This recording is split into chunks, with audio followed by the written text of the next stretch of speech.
Témoignage. Témoignage, manifestation divine, expérience inédite, conversion et repentance, cheminement au cœur de l'émission Témoignage. Témoignage. Une production et animation de El Hadj Diabaté Fousseni. Témoignage. Le rendez-vous de la spiritualité vivante.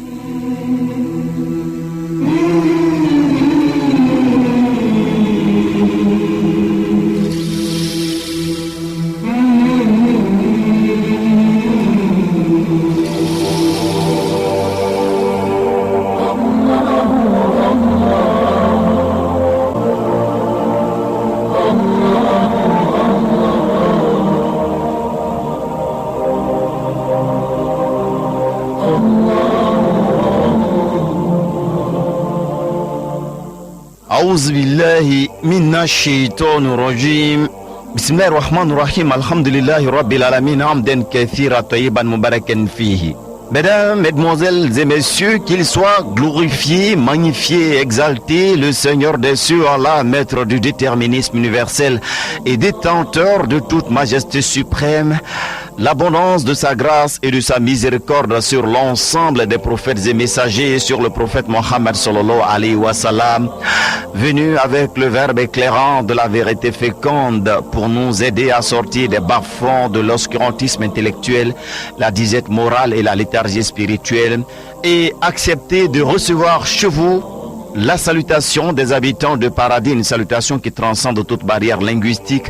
Assalamu alaikum wa rahmatullahi ta'ala wa barakatuh. Bienvenue à ce rendez-vous de témoignage dans une réalisation de Adam Komara Idriss Diabaté Fousseni. Derrière cette voix,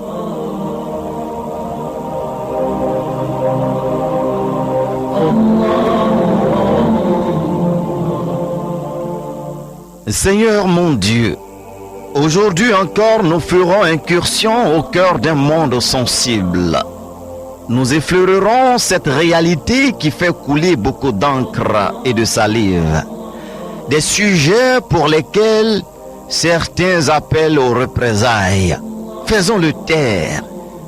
Mais Seigneur, toi qui es sachant, tu sais l'intention qui précède ce cheminement. Et tu sais, Seigneur, que ce n'est point un affront, un mépris exprimé à l'encontre de qui que ce soit, un dénigrement manifesté, un défi lancé.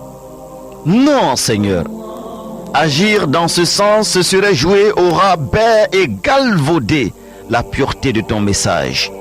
Ce que nous essayons de faire, Seigneur, et tu en es témoin, c'est d'apporter modestement la part d'éclairage de l'islam sur des sujets et dans des domaines où certains baignent et pataugent dans une certaine ignorance ou cupidité, volontairement ou involontairement, et qui les fait sortir du cadre de l'islam.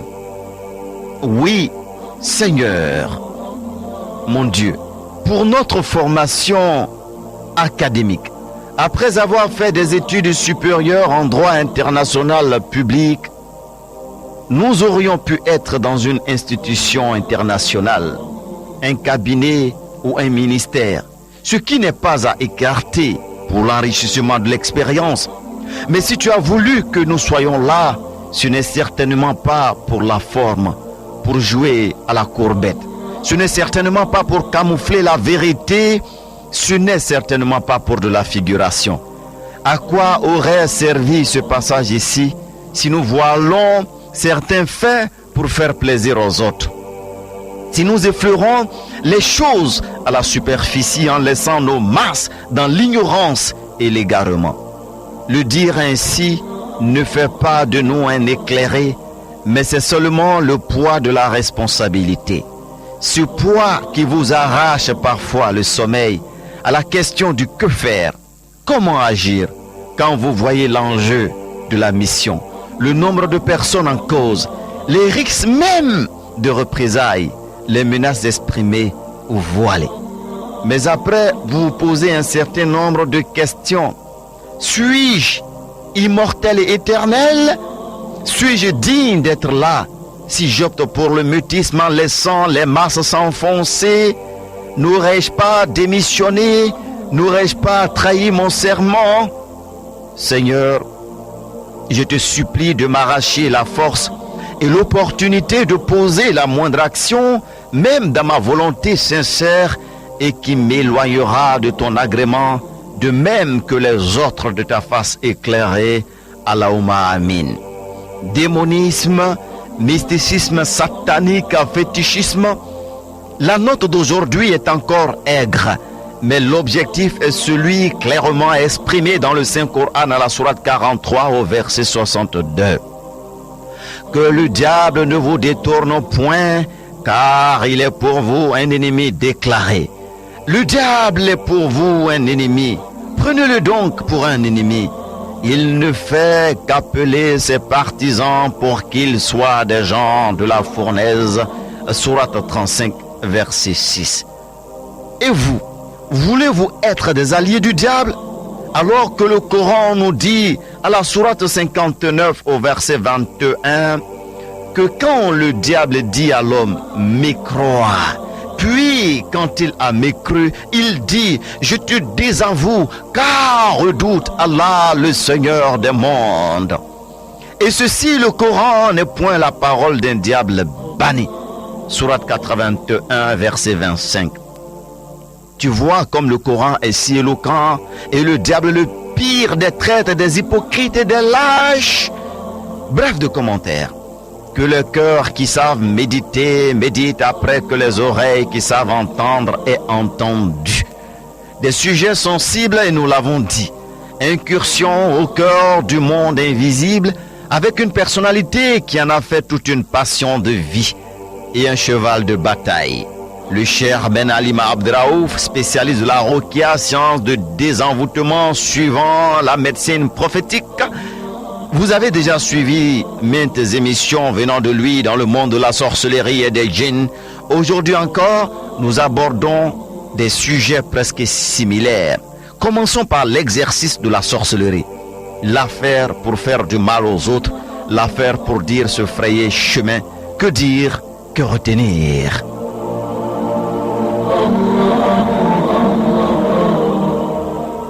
الحمد لله والصلاة والسلام على رسول الله سبحانك لا علم لنا إلا ما علمتنا إنك أنت العليم الحكيم ولا فهم لنا إلا ما فهمتنا إنك أنت الجواد الكريم. Ah, qu'est-ce que c'est difficile. En tout cas, ce qu'il faut savoir, c'est que quand on fait la sorcellerie, que ce soit pour faire du mal aux autres ou bien pour s'attirer des avantages, de la chance dans la vie, eh bien c'est un acte de mécréant. Les expériences que nous avons, c'est plus les victimes que les coupables. Mais ce qui est sûr, c'est que les gens qui font ça pour gagner, les situations vont perdre. En tout cas, je me rappelle de deux exemples. J'étais passé au Bénin. On a eu une patiente, ça faisait, je ne sais plus, 11 ans qu'elle était mariée, elle n'avait pas d'enfant. Et sa coépouse avait juré que tant qu'elle est vivante, que celle-là n'enfantera pas. Et on l'a soignée. Et après, on est repassé après 1 an. Et après 1 an, la femme est revenue.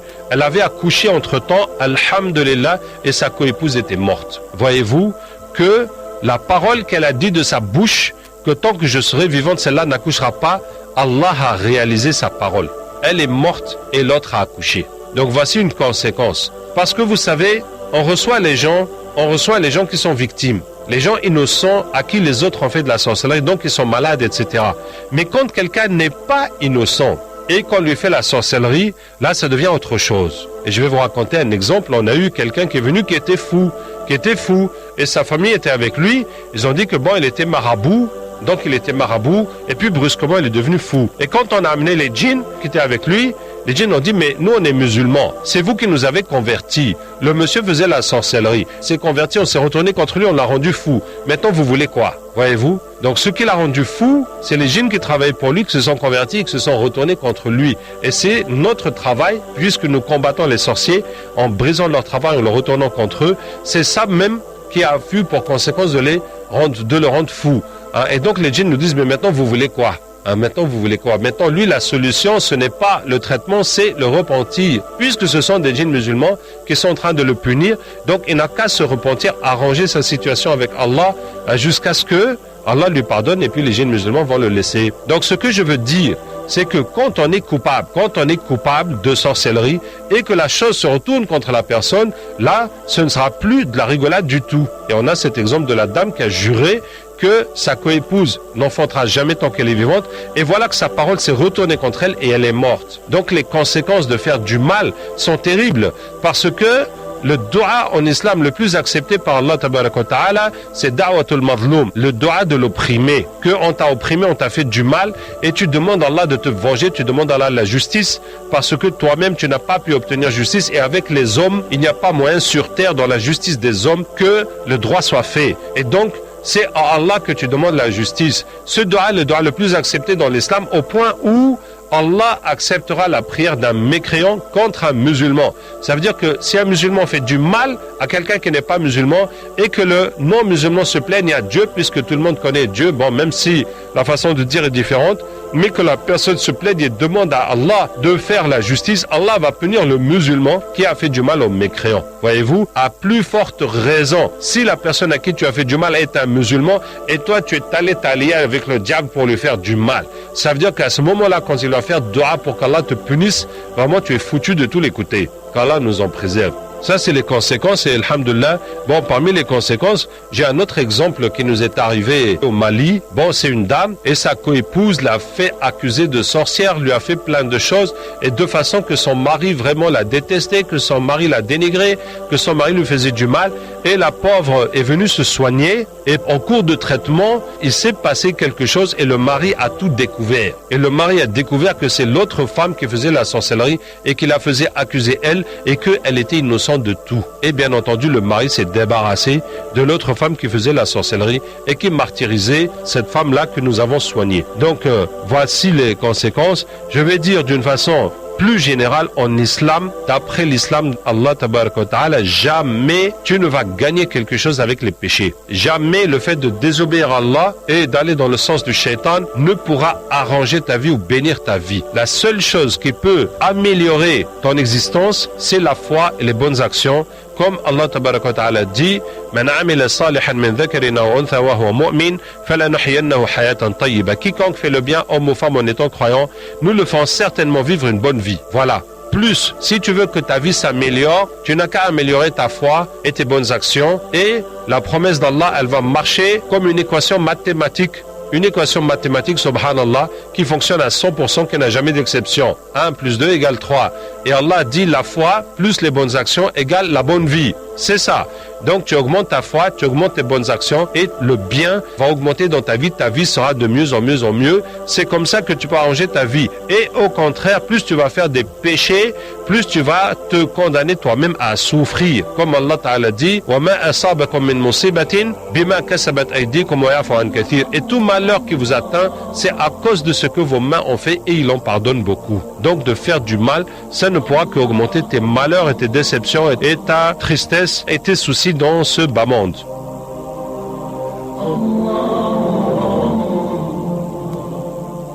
Ne vous comportez pas comme la lamentable chauve-souris qui, le postérieur vers le ciel, s'est lancé le défi de déféquer sur la face de Dieu. Subhanallah, pureté à lui. Citation.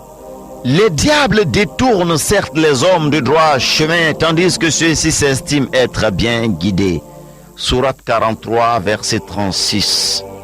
Attention aux prières de l'opprimé, à ces innocents sur qui vous tombez injustement, par haine ou par jalousie, ou du fait de votre positionnement social. Le revirement est toujours fatal et on perd toujours à désobéir à Allah. Citation. Le diable vous fait craindre l'indigence et vous recommande des actions honteuses, tandis qu'Allah vous promet pardon et faveur venant de lui. La grâce d'Allah est immense et il est omniscient. Sourate 2, verset 268.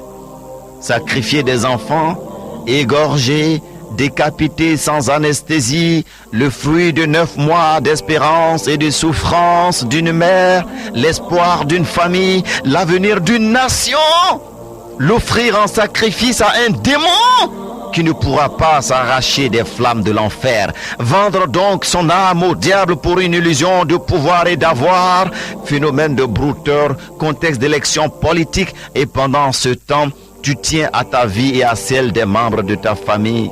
Comment vas-tu demander du bonheur à celui qui bouffe ton propre caca? Ce n'est pas tout. Et pourtant, l'islam a solution à tout.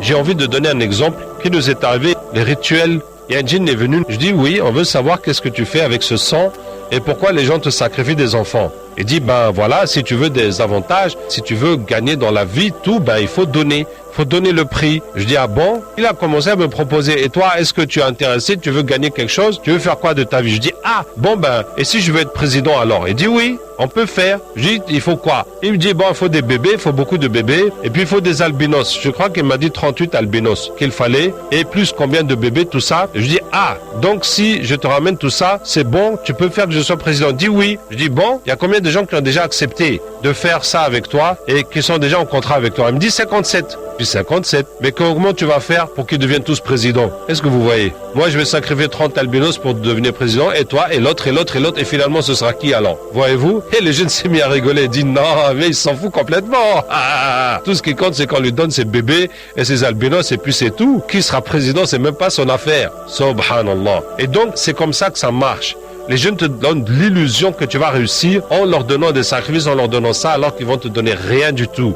Dans le meilleur des cas, ce que les djinns te donnent, c'est un déplacement de ta chance. Ça veut dire que le djinn n'a pas le pouvoir de te donner quelque chose. Je vous donne un exemple pour que tout le monde puisse comprendre. Est-ce que vous savez que les djinns mangent nos restes? Les djinns musulmans mangent les os et les choses qu'on laisse, sur lesquelles on a dit Bismillah. Et les djinns mécréants, ils mangent carrément dans les égouts. Ils mangent les cacas, les excréments que nous on laisse. C'est dans ça qu'ils se nourrissent. Donc est-ce que tu imagines que quelqu'un mange dans ta poubelle? Toutes les nuits, il vient manger dans ta poubelle, et toi un jour tu as un problème au tribunal ou quelque chose, et tu vas dire, mon frère, j'ai besoin que tu m'aides. Mais lui, il va t'aider quoi? Lui là qui mange dans ta poubelle, est-ce que toi tu vas venir te courber devant lui et tu penses que c'est lui qui va résoudre ton problème? Il va te dire, bon, envoie-moi un bœuf, envoie-moi ça, et toi tu fais tout, mais tu es fou. Comment tu vas chercher, c'est celui-là qui mange tes excréments, et c'est lui, tu penses qu'il va résoudre ton problème? Ah, et c'est comme ça que les djinns n'ont pas le pouvoir. À quoi ça sert d'être roi si tes enfants vont être handicapés? Il valait mieux rester chauffeur de taxi ou bien un professeur, yani enseignant à l'école primaire, que d'aller chercher ça et perdre tout encore. Et c'est comme ça que ça fonctionne. Ça veut dire que ce que le djinn te donne, c'est un déplacement de ta chance. Tout ça, ta chance, ton rizq, il y a dedans la richesse, il y a la santé, il y a la femme, il y a les enfants, il y a ta réputation, ton honneur. Et ce que le djinn va faire, il va enlever de ta santé pour mettre dans ta richesse ou dans quelque chose. Donc, si tu veux gagner beaucoup de richesse, il va falloir que tu perdes beaucoup de santé. Ou bien que tu vas sacrifier tes enfants. Et c'est comme ça que ça fonctionne.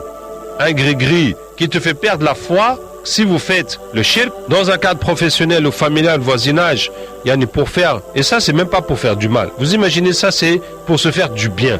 Alors quand on fait du mal aux autres, mais vraiment, c'est pire. Wallahi. En tout cas, la première conséquence spirituelle, c'est que on sort de l'islam. Musulmans qui font du shirk, vous avez qu'à prier, faire le hajj, mais tu fais du shirk. Subhanallah. Mais Shaitan, il se tord de rire, qu'il n'a même plus besoin de te dire, non, laisse la mosquée, non, laisse le hajj, non, va forniquer, on va voler. Mais pourquoi même? Mais il fait le shirk, qu'est-ce qu'il a besoin d'un autre péché que ça? Est-ce qu'il a besoin de l'empêcher de prier ou de jeûner? Il n'a qu'à faire, apprendre le Coran à ses enfants, il n'a qu'à faire construire, il n'a qu'à faire tout ce qu'il veut.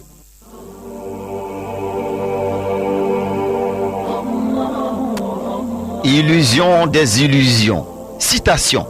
Et quand le diable leur embellit leurs actions et dit « Nul parmi les humains ne peut vous dominer aujourd'hui et je suis votre soutien. » Mais lorsque les deux groupes furent en vue l'un de l'autre, il tourna les deux talons et dit « Je vous désavoue.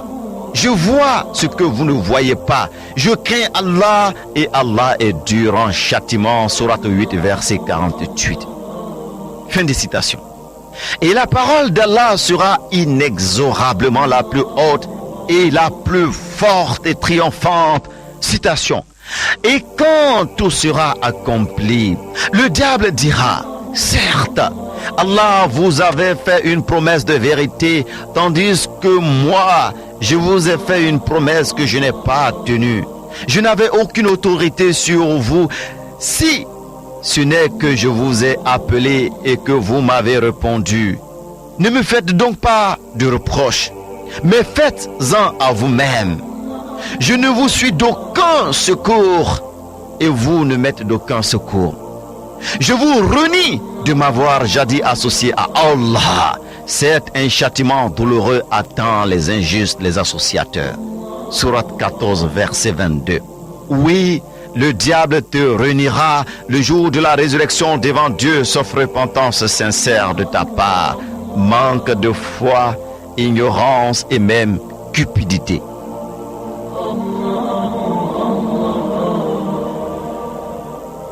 Ceux qui passent par le shirk pour leur position sociale, leurs ambitions politiques. Alors, je vais vous donner un exemple. Par exemple, on est dans un marché. Chacun de nous a une boutique. Et on commence à faire des gris-gris, des maraboutages, des sacrifices qui ne sont pas islamiques pour améliorer notre commerce. Donc moi, je vais sacrifier une poule, toi un mouton, l'autre un bœuf, l'autre il va verser du lait dans le fleuve, etc. Et chacun, qu'est-ce qu'on va obtenir? On va obtenir des djinns qui attirent les clients vers chacun de nous, des rabatteurs. Et maintenant, les djinns, quand ils vont se retrouver dans le marché, eux, ils vont pas se battre. Tout de suite, ils vont constituer une pyramide. Donc les plus forts en haut, les autres en bas, tout de suite. Ça veut dire c'est automatique chez les djinns. Ils voient la force l'un l'autre parce que plus il est fort, plus il est gros. Donc ça y est, chacun prend sa position et on partage en fonction des djinns de chacun. Maintenant, ce qui fait la force du djinn, c'est la force du sacrifice. Plus le sacrifice a de la valeur chez Shaitan, plus le sacrifice est satanique. Donc plus les djinns seront forts. Donc celui qui a versé du lait dans le fleuve, ça c'est vraiment petit. Celui qui a donné une poule, ça c'est mieux. Celui qui donne un mouton, un bœuf, voilà. Chacun en aura pour son grade. Et celui qui a fait un sacrifice humain, ça c'est lui qui va tout ramasser. Et les autres en face de lui, vraiment, sont comme des petites fourmis à côté de quelqu'un. Parce qu'à partir du moment où on fait un sacrifice humain, ce n'est pas un point de non-retour. Parce que, alhamdulillah, dans l'islam, on peut toujours se repentir, quels que soient les péchés qu'on a fait. Mais pour Shaitan, c'est vraiment un engagement. Et vous voyez que pour un musulman, il peut par ignorance, on te dit d'aller égorger un mouton, d'aller égorger un bœuf, et tu le fais en pensant plus ou moins que c'est islamique. Mais si on te dit d'égorger un bébé, là, il n'y a plus aucune ignorance. Là, tu sais très bien que ça n'a plus rien à voir avec l'islam. Or que c'est au même guichet qu'on va égorger toutes ces choses. Mais là, comme c'est devenu un sacrifice humain, c'est vraiment franchir un pas dans le satanisme et devenir un très proche allié de Satan. Et donc, ce sont ceux-là qui vont ramasser les gros lots. Et c'est pour ça que quand on arrive à la politique, c'est pour ça que partout en Afrique, je ne vous apprends rien. Dès qu'il y a les élections qui approchent, il y a les kidnappings humains et puis on retrouve les gens dont on a mutilé les corps pour récupérer, etc., etc. La contribution qu'on peut faire dans ces affaires, c'est que chaque fois qu'on apprend un cas, on va ramener les djinns qui étaient impliqués dedans pour les convertir et en tout cas, ça va annuler la force mystique de ce sacrifice. On a ramené un djinn comme ça et il m'a dit, si tu veux être puissant, tu dois me ramener un bébé et plus les parties d'une femme. Quelle partie d'une femme? Les seins et le sexe. Et il a dit comme ça, les gens vont t'aimer comme ils aiment les seins de la femme et le sexe de la femme. Subhanallah. Voyez-vous ce que ça veut dire? Tu vas sacrifier une femme, tu vas prendre ses seins, son sexe et faire le maraboutage avec. Et comme ça, toi-même, quand tu passes, les gens, c'est comme s'ils voient les seins d'une femme ou le sexe d'une femme et puis, ils sont vraiment amoureux de toi. Tout ce que tu dis, ils sont d'accord. Chaque fois que tu parles, ils applaudissent. Voilà, ils sont tous soumis mystiquement de cette façon-là. Je vais vous donner une solution. Bi'idhnillah tabaraka wa ta'ala. En tout cas, si tu veux réussir, tu dois faire le bien. Et si tu dois avancer dans ton travail, la première chose, il faut que tu travailles pour Allah. Il faut que ce travail, tu le fasses de façon honnête. Il faut que dans ce travail, tu serves les gens. Il faut que dans ce travail, tu montres le bon exemple. Ça veut dire que ton travail, au-delà du fait de gagner ton pain, c'est une adoration d'Allah tabaraka wa ta'ala. Et en plus, c'est pour défendre le bien et pour l'intérêt du peuple et aussi pour l'intérêt de l'islam en montrant les valeurs que l'islam t'inculque. C'est dans ce cadre que Allah Ta'ala va t'aider, puisque dans le hadith, c'est un devoir d'Allah d'aider celui qui travaille pour se couvrir du besoin et pour pouvoir besoin de sa famille de façon licite. Donc on se met dans ce cadre que notre travail est une adoration et c'est là que tu peux obtenir l'aide d'Allah pour ton travail. Et maintenant, si tu veux monter, il faut le mériter. C'est pas comme quelqu'un qui me dit que voilà, il veut passer à tel poste parce que là-bas il y a moins d'heures et plus d'argent. Mais la question n'est pas là. La question, est-ce que toi tu mérites ce poste? Est-ce que tu peux vraiment être utile? C'est ça. Ce n'est pas que c'est plus intéressant parce que les conditions sont meilleures. Ce n'est pas pour ta facilité que tu veux que nous on t'aide avec les prières pour atteindre ce poste. C'est que toi tu veux servir ton pays, tu veux servir les autres. Tes capacités, tu es capable de faire plus que ce que tu fais, d'être plus utile. Mais c'est ça, quand on travaille, la question n'est pas de savoir ce qu'on va nous donner quand on va travailler. Mais la question que tu dois te poser, qu'est-ce que moi je peux apporter? Et c'est ça que tu vas mettre devant. Qu'est-ce que moi je peux apporter? Et je conseille à tout le monde qui travaille de t'assurer que le service que tu as rendu, que le travail que tu as fait est supérieur et largement supérieur à la rémunération que tu as reçue. Chacun doit s'assurer que l'argent que tu as reçu, tu l'as mérité, bien mérité, tu as mérité plus même, mais le travail que tu fais en plus, tu en fais une aumône, tu en fais une bonne action, tu espères la satisfaction d'Allah et tu veux rendre service à la population et tu n'as qu'à travailler, produire bien plus que l'argent que tu reçois. Donc, je reviens à la question de montrer que l'islam a solution à tout. D'abord, il faut se mettre dans ce cadre, qu'on travaille ou qu'on fait, vraiment c'est pour Allah et pour bien faire. Et là, tu demandes à Allah. Et il y a des prières. Donc, les prières, tout simplement, c'est de lire Yassine tous les jours et Surat al-Waqi'a, l'événement, tous les soirs pour qu'Allah tabaraka wa ta'ala te facilite. Il y a l'autre chose qui facilite aussi l'ascension, c'est l'istighfar. Par exemple, La ilaha illa anta subhanaka inni kuntu minadh dhalimin. Il n'y a de Dieu que toi. Gloire à toi, j'étais du nombre des injustes. Le dua de Sayyidina Yunus, alayhi salam, du prophète Jonas, qui était dans le ventre de la baleine après avoir laissé son peuple sans la permission d'Allah tabaraka wa ta'ala. Et donc, tu vas dire ce dua 300 fois par jour ou plus. Donc, l'istighfar, et puis Yassine tous les jours, Waqi'a tous les soirs. Et maintenant, si dans ta route, il y a quelqu'un qui te bloque la route parce qu'il est corrompu, parce qu'il est méchant, parce qu'il veut pas du travail bien fait, parce qu'il veut faire la sorcellerie pour prendre ta place, parce que tu l'arranges pas, parce que tu es honnête, tu le laisses pas faire ses magouilles et qu'il y a quelqu'un qui te fait obstacle.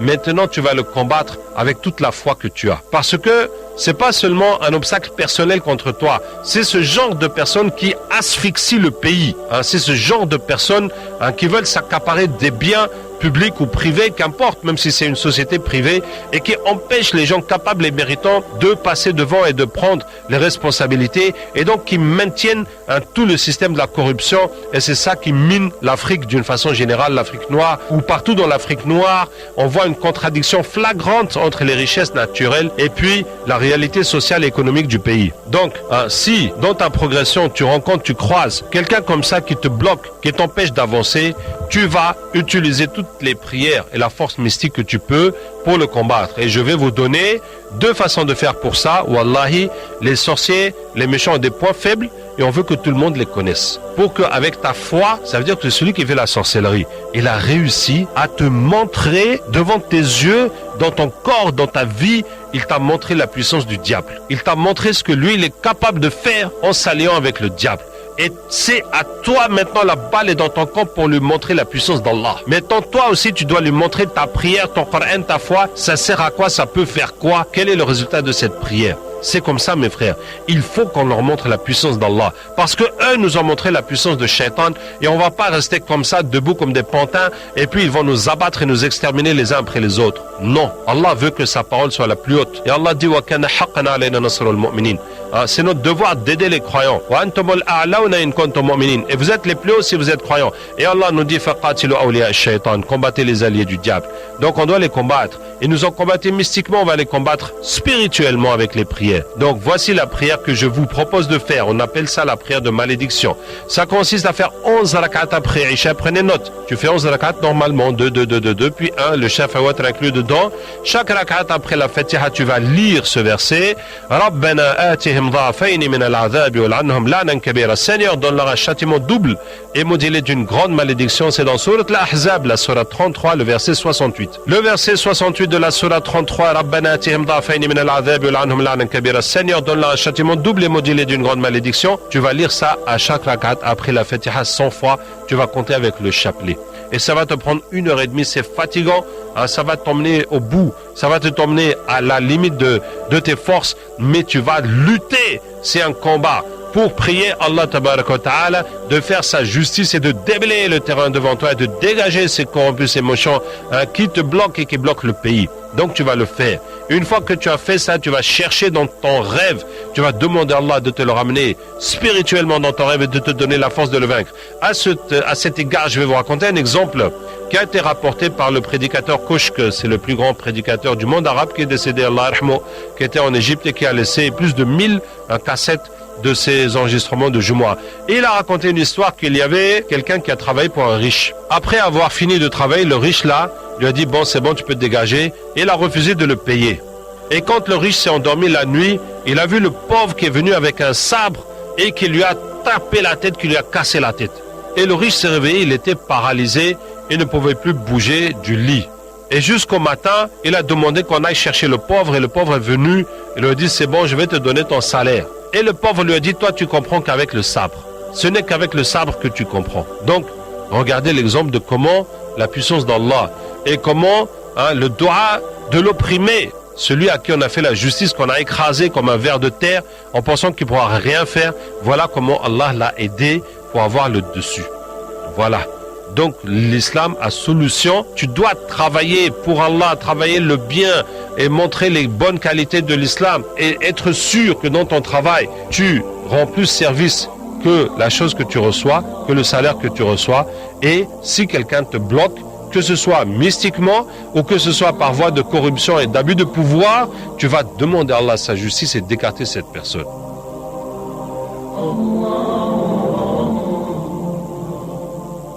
Des pseudo-services, illusions, trompe-œil, et le démon te lâchera, il te trahira, il t'abandonnera, il te ruinera, il te brisera, il te détruira. Une fin de vie pathétique, dramatique, pour la recherche d'un bonheur pourtant si simple à concevoir. Esclaves de nos passions, nos désirs, nos fantasmes, notre boulimie du pouvoir de l'avoir. Citation. Ne vous ai-je pas engagé, enfant d'Adam, à ne pas adorer le diable, car il est vraiment pour vous un ennemi déclaré? Sourate 36, verset 60. Dernier virage, un autre sujet sensible. Attention, il ne faut pas tomber dans la facilité et confondre ce qui ne doit pas l'être. Nous ne voulons discréditer personne, mais juste faire tomber les manteaux de loups ravisseurs qui sont dans la bergerie, qui ont la peau d'agneau et qui dévorent les brebis. Que de nos sœurs n'ont-eu leur avenir brisé avec des avortements exécutés par le fait de personnes qui se présentaient comme leur providence, vendeurs d'illusions? Attention, attention, attention, et conseil à l'appui.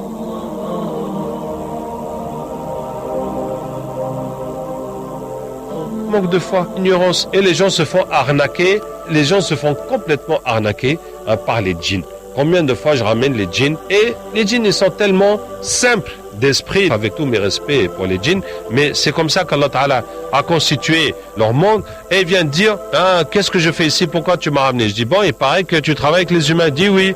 Je dis mais tu proposes quoi comme service? Il pense qu'on est des clients, et il commence à dire voilà, si tu veux la richesse, si tu veux la femme, si tu veux ça, on va te donner. Et on dit mais il faut payer quoi? Il dit il faut donner des sacrifices, des bœufs, des moutons, des poulets, blablabla.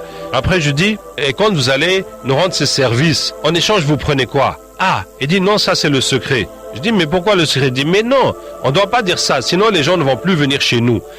Je lui dis ça veut dire que si les gens savaient ce que vous leur prenez, ce que vous arrachez dans leur vie, en échange de ces pseudo-services que vous leur rendez, donc plus personne ne va venir chez vous. Il dit bien sûr, plus personne ne va venir.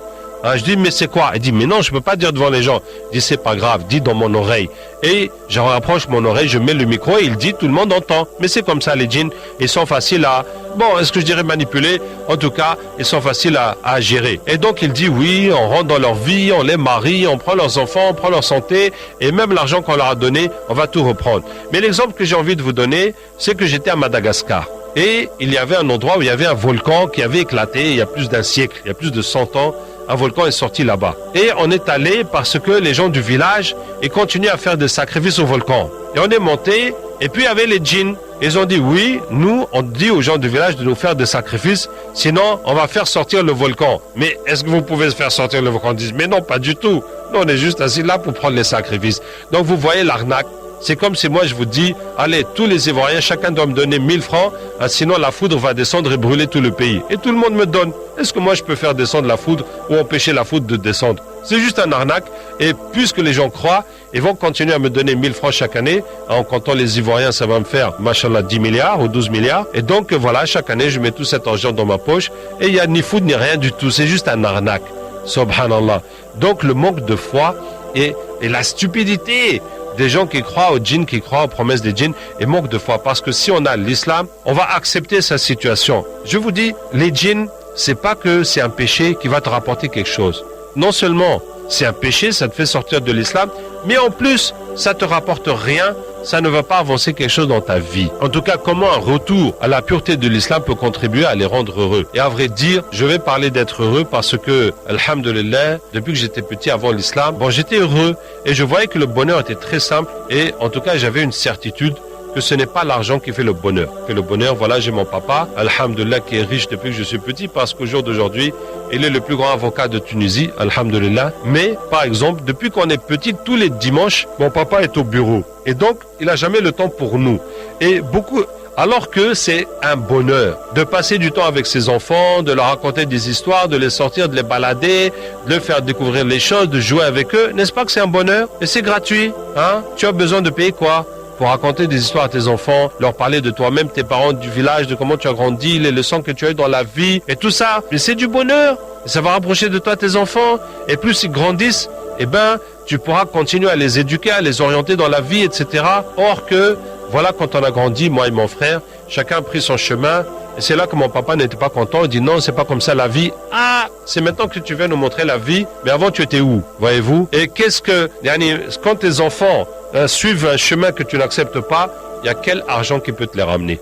Il y a quel argent qui peut te la ramener? Donc, de toute façon, le bonheur n'est même pas dans l'argent. Avoir une vie familiale, beaucoup de gens que je connais ont souffert parce que leurs parents sont durs, parce que leurs parents ne parlent pas avec eux, parce que leurs parents, pour une raison stupide, leur ont fait du mal quand ils étaient petits. Et ça, ce n'est pas question d'argent ni rien du tout. Donc, on peut être heureux et donner du bonheur et de l'équilibre et de la bonne éducation à ses enfants juste avec sa présence, avec sa douceur, avec sa compréhension. C'est un exemple. Il y a aussi le fait de faire du sport, de manger de façon équilibrée au lieu d'être obèse. Il y a la culture. On peut lire des livres, on peut apprendre plein de choses sur la vie, sur la nature, observer autour de nous. Et tout ça, ça donne du bonheur. Ça permet à l'être humain de se réaliser, de se développer. Il y a bien entendu l'adoration. Il y a la purification de l'âme, apprendre à être sincère, à aimer les gens, à les rendre heureux. Wallahi, ça c'est une des plus grandes causes de bonheur dans le monde, c'est d'aider les autres à être heureux. Et tu peux aider quelqu'un à être heureux avec des choses très simples. Avec des choses très simples, tu peux les aider. Alhamdulillah, je me rappelle, quand j'étais élève, je donnais des cours aux autres enfants, aux autres élèves de ma classe jusqu'à l'année du bac, où je donnais des cours à la moitié des élèves de la classe, et ça me rendait heureux. Mais non seulement ça me rendait heureux, mais en plus j'en apprenais de plus en plus. Et je vais vous dire, jusqu'à l'année du bac, tous les élèves de mon école, ils prenaient tous des cours particuliers, même les meilleurs élèves, pour gagner plus, pour arriver plus.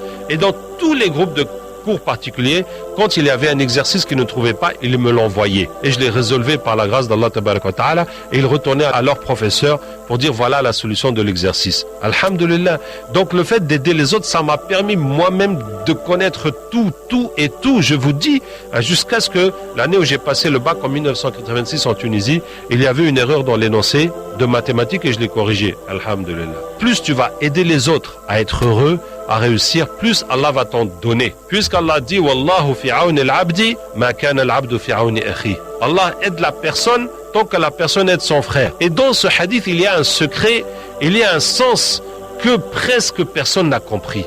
Allah aide la personne tant que la personne aide son frère. Ça veut dire que si toi tu as un problème et tu n'arrives pas à régler ce problème, tu es coincé. Qu'est-ce que tu vas faire? Tu vas chercher quelqu'un qui est coincé dans son problème et tu vas l'aider pour le décoincer, pour soulager sa situation, et toi tu vas revoir comment Allah va débloquer ta situation. La même façon que toi tu as aidé quelqu'un qui était dans la galère, qui n'avait pas de solution, et toi tu es venu pour l'aider fi sabilillah et pour le sortir de son problème, Allah aussi va te sortir de ton problème. Voyez-vous, regardez la solution qu'Allah nous donne. Tu es coincé, tu n'as pas de solution, trouve quelqu'un aussi qui est coincé et tu vas l'aider et tu vas voir comment Allah va t'aider.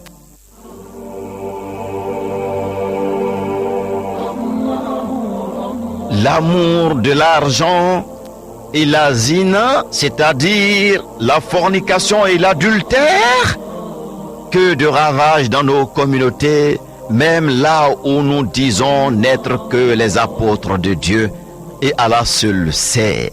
Combien de fois dans le silence, certaines personnes ne traînent des plaies béantes, détruites de l'intérieur par l'attitude irraisonnée et impudique de certains manipulateurs de Coran et de chapelet. Mesdames, Mesdemoiselles et Messieurs, est-il besoin de le répéter? Nous ne sommes ici pour le procès de personne, ni pour jouer les illuminés ou les pieux, ni pour défier quiconque. Et nous ne prétendons pas détenir les clés de la vérité absolue. Ces propos n'engagent que nous, et vous disposez tous du discernement et du libre arbitre pour en faire l'usage de votre choix. Le jour viendra inévitablement, aussi certain que vous m'entendez, où Allah tranchera entre le vrai et le faux, entre le mensonge et la vérité, entre l'hypocrisie et la sincérité, entre l'orgueil et l'humilité, entre le bien et le mal. C'est à chacun de nous de choisir sa voie et d'assumer, et nul ne portera le fardeau d'autrui.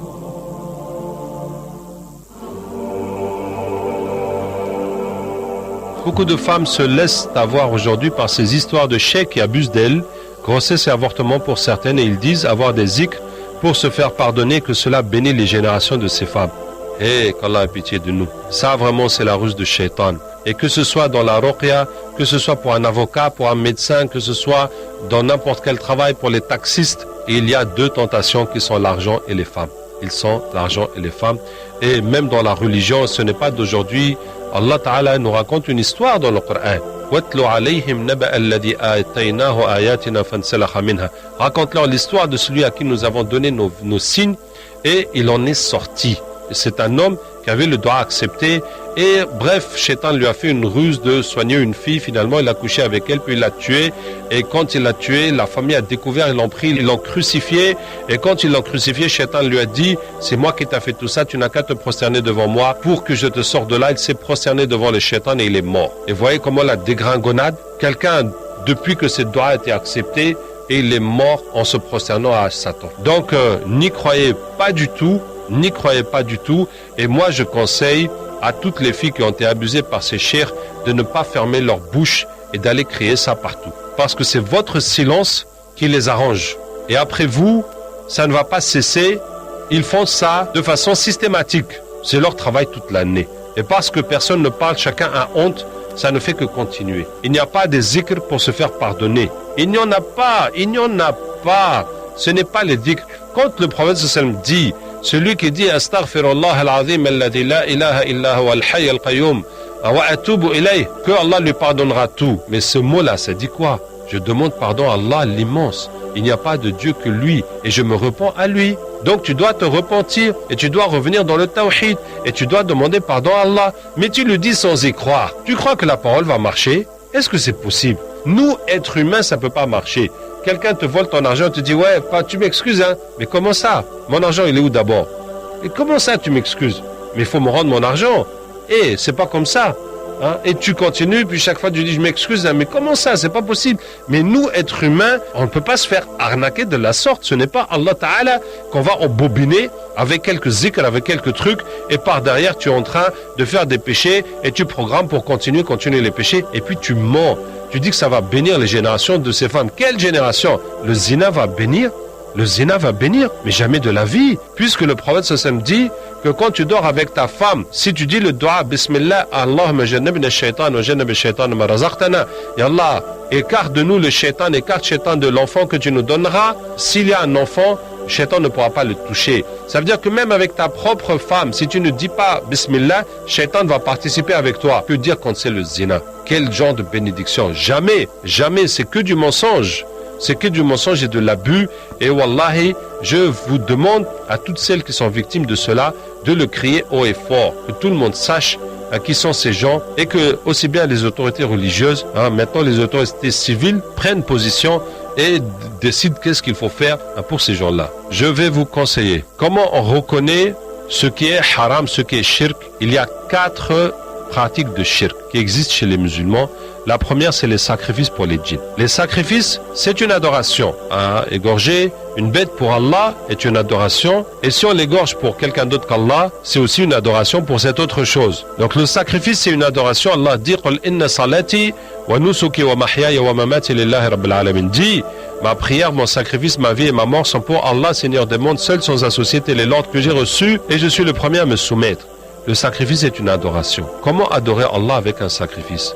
Tu es malade, tu veux qu'Allah te guérisse. N'importe quelle bonne action, tu peux la faire en demandant à Allah de te guérir. Tu peux jeûner, tu peux prier, tu peux lire le Coran, tu peux donner de l'argent en aumône, tu peux aider à construire une mosquée, visiter des malades. Tu peux faire n'importe quelle bonne action et demander à Allah que par la bénédiction de cette bonne action, que Allah t'enlève ce malheur. Puisque Allah Ta'ala dit d'une façon générale, absolue, quiconque fait le bien, homme ou femme en étant croyant, nous le ferons certainement vivre une bonne vie. Donc, toute bonne action amène la bénédiction dans ta vie. Donc ça, c'est comme ça. Maintenant, ce sacrifice, ça peut être une bête que tu égorges, puisque c'est un acte d'adoration. Comme le fait que Ibrahim, alayhi salam, quand il devait sacrifier son fils, Allah dit « Wa fadaynahu bidhibhin azim » Nous l'avons remplacé par le mouton, le fait d'égorger le mouton. Donc tu peux égorger une bête et tu dis « Allah, la façon que je suis malade, ou que je n'arrive pas à me marier, ou que j'ai tel blocage, je ne trouve pas de travail, ou que je n'ai pas d'enfant, je te demande d'enlever ce malheur de ma vie et j'offre cette bête en sacrifice pour toi. » Et tu la sacrifies et voilà. Maintenant, il faut savoir que Allah Ta'ala n'a pas de considération pour les couleurs. Regardez la tabaski. On nous dit de préférence un gros mouton avec des cornes. Il ne faut pas qu'il ait de défauts, il ne faut pas que ses oreilles soient coupées. C'est ça, non? Est-ce que nous avons jamais dit de chercher un mouton noir ou de chercher un mouton blanc ou un poulet noir ou même une bête blanche?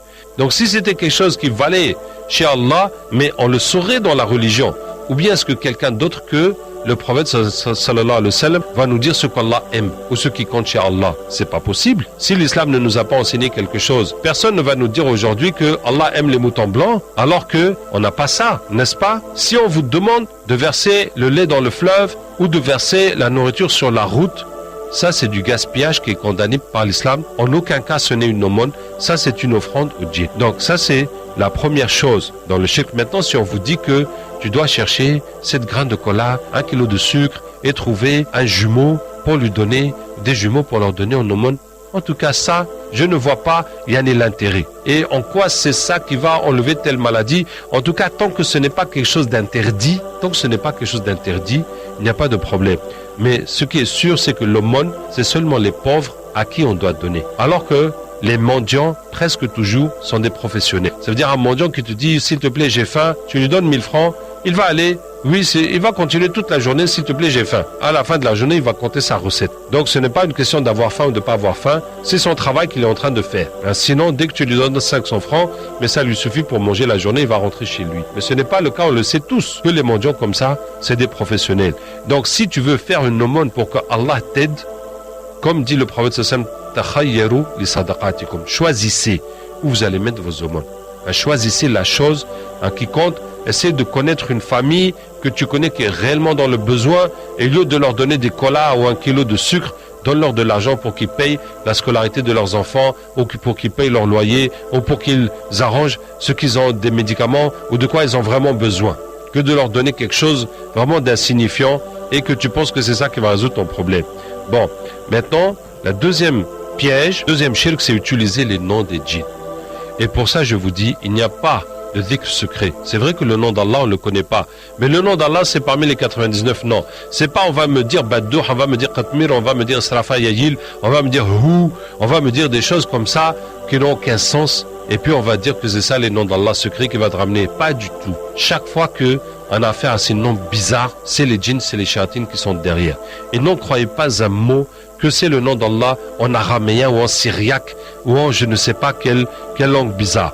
Donc ça vraiment, Et si vous trouvez un livre qui contient des doigts spéciaux, des doigts qui marchent, méfiez-vous, méfiez-vous.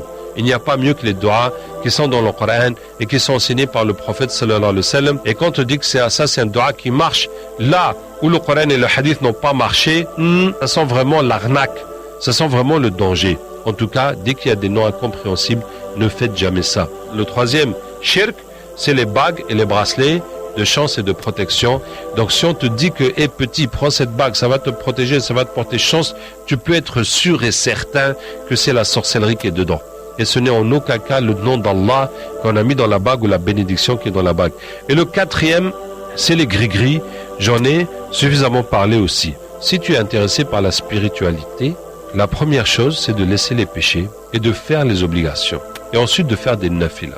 Alors je te dis, si quelqu'un te promet de te rapprocher d'Allah, sans que tu quittes les péchés, tu te mets le doigt dans l'œil, complètement. Et je me rappelle que j'avais un ami à l'époque avec qui je discutais, il me dit oui, quand il fait la ilaha illallah, ça lui fait tel effet, quand il fait le subhanallah, ça lui fait tel effet. Et puis à la fin, il me dit qu'il habite avec sa copine comme mari et femme alors qu'ils ne sont pas mariés. Ah, toi tu vis dans la fornication, tu viens me dire que tel dhikr, mais non, c'est n'importe quoi, c'est n'importe quoi. Je vous donne un exemple. Si ton enfant ne travaille pas à l'école, tu le tapes travail et te dis non papa, je vais aller acheter le pain tous les matins, je vais faire la vaisselle pour aider maman, je vais faire ça, je vais te faire un massage. Mais est-ce que toi tu as besoin de ça? Tu as besoin que l'enfant travaille bien à l'école. Et donc, même s'il fait plein de choses pour se rendre serviable, tout ça, ça ne vaut rien tant que lui, il n'a pas travaillé à l'école. Maintenant, s'il ne travaille pas à l'école et en plus il fait des bêtises à la maison, mais bien sûr c'est pire. Ça veut dire que n'importe quelle bonne action, c'est bon. Puisqu'Allah dit, celui qui fait un atome de bien le verra, et celui qui fait un atome de mal le verra. Mais ce n'est pas ça qui va arranger ta relation avec Allah. C'est de faire les obligations et de laisser les péchés. Ça, c'est un premier palier pour lequel tu dois te battre jusqu'à le réaliser dans ta vie. Et regarde tous les péchés, regarde ton argent que tu gagnes, est-ce que c'est licite? Regarde tes obligations envers ta famille, tes parents, ton mari, ta femme, tes enfants, est-ce que tu fais tes obligations? Regarde ta langue, est-ce que tu commets des péchés avec ta langue? Est-ce que tu mens? Est-ce que ceci? Est-ce que cela? Donc, c'est ça les péchés que tu dois être sûr que tu ne commets pas de péché. Ça, c'est une première étape dans la spiritualité. Ensuite, le deuxième conseil que je vais vous donner, c'est que tous les dhikr ou les doigts ou le Coran que tu lis, il faut les comprendre. Parce qu'un dhikr, si tu ne comprends pas ce que ça veut dire, ça ne peut pas avoir d'effet spirituel. Ce n'est pas le fait de répéter des sons que tu ne comprends pas qui va t'élever spirituellement. Donc, il faut que tu comprennes les mots, leur signification, pour que quand tu médites dessus, tu puisses savoir ce que tu dis et vivre la chose et t'imprégner de la chose. L'autre conseil que je vous donne pour la spiritualité est de donner une bonne place au Coran. Donner un temps pour apprendre le Coran par cœur, pour le lire dans tes prières et puis pour le comprendre. Que ce soit même juste en prenant un livre traduit français, arabe, un Coran traduit, et comme ça, chaque fois que tu apprends une sourate, tu apprends en même temps l'explication, de manière à ce que quand tu es en train de lire la sourate dans ta prière, tu puisses comprendre ce que tu es en train de faire. Donc voilà des conseils que je vous donne pour la spiritualité. Et les raqis qui font aussi certains abus, pratiques bizarres, harcèlement des filles traitées, je vous conseille une fois de plus d'ouvrir la bouche haut et fort et de le dire. Chaque fois que vous voyez des pratiques qui ne sont pas normales, et je vous dis, les gens qui abusent ainsi des filles, que ce soit un raqi ou un marabout ou un médecin, n'importe qui, parce que c'est une situation humaine et chaque être humain devant une fille, il est tenté. C'est comme ça que Allah Ta'ala nous a créé, n'est-ce pas? Donc c'est une situation humaine à laquelle n'importe quel homme, même un politicien, même un directeur, même dans un travail, n'importe où, le harcèlement, ça existe. Et sachez que celui qui vous a fait ça, c'est quelqu'un qui le fait de façon systématique chaque fois qu'il en a l'occasion. Ce n'est pas parce que tu es spécial, mais c'est ce qu'il fait tout le temps. Et donc, quand ça t'arrive, fais tout pour que ça se sache d'abord et ensuite que les mesures soient prises pour stopper ce phénomène. Qu'Allah Ta'ala nous aide et nous guide. Et qu'Allah Ta'ala nous protège du mal, et nous demandons à Allah Ta'ala de purifier ce pays de l'associationnisme et de la sorcellerie et du shirk et du satanisme, et nous demandons à Allah Ta'ala de rabaisser tous ceux qui ont utilisé le mystique pour s'élever sur terre, s'élever au-dessus des gens pour s'enrichir, pour acquérir le pouvoir, qu'Allah leur arrache tout ce qu'ils ont eu et qu'Allah les rabaisse au plus bas et qu'Allah les remette dans la voie droite et qu'Allah Ta'ala guérisse nos malades. Car Allah Ta'ala guérisse nos malades et soulage les gens qui souffrent et guide les gens qui sont égarés et rappelle ceux qui sont oubliés et réconcilie ceux qui sont disputés. Subhanakallahumma wa bihamdika nashhadu an la ilaha illa anta nastaghfiruka wa natubu ilayk. Subhana rabbika rabbil izzati amma yasifun wa salamun ala al-mursalin walhamdulillahi rabbil alamin. أسري إليك على براق أخصر من صنع أشواقي ومن تحناني وأطوف فيك مصليا ومسلما رغم الحديد وقبضة السجان.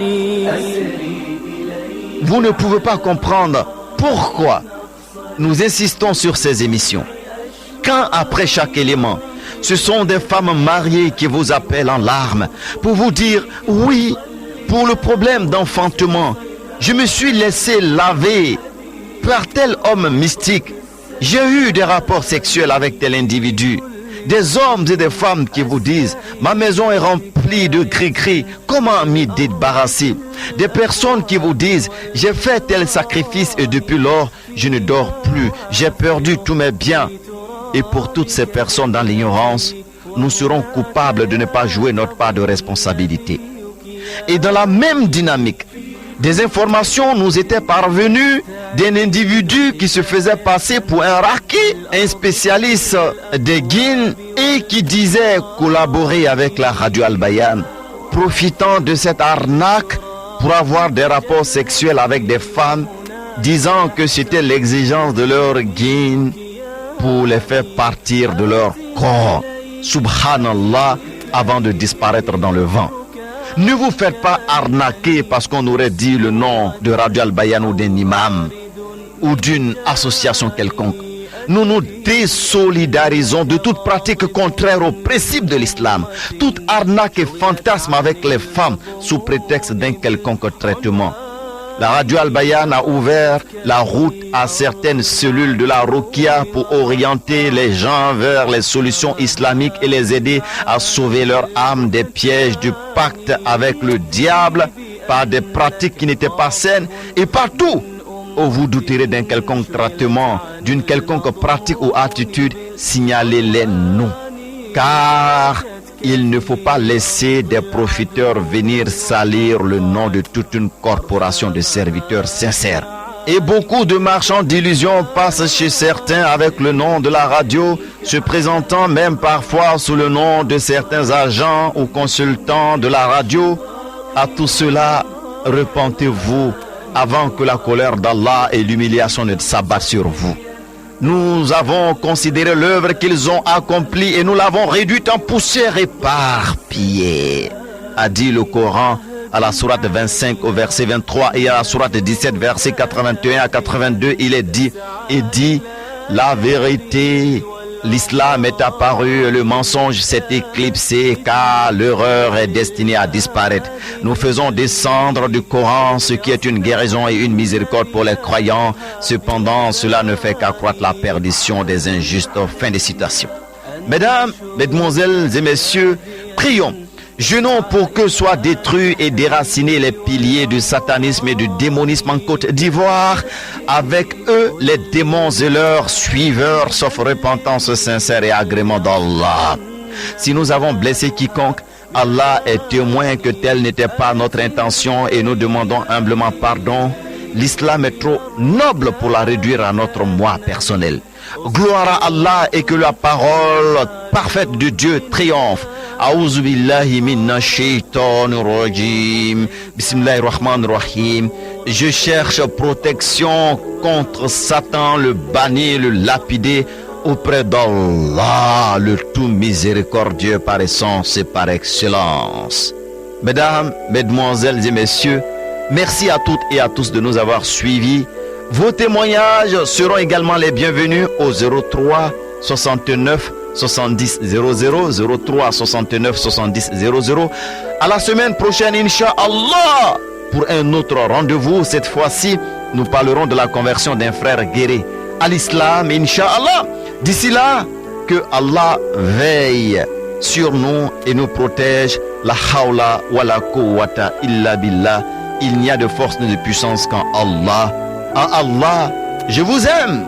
Réalisation de Adam Komara Idriss, votre serviteur Diabaté Fousseni, derrière cette voix. Wassalamu alaikum wa rahmatullahi ta'ala wa barakatuh.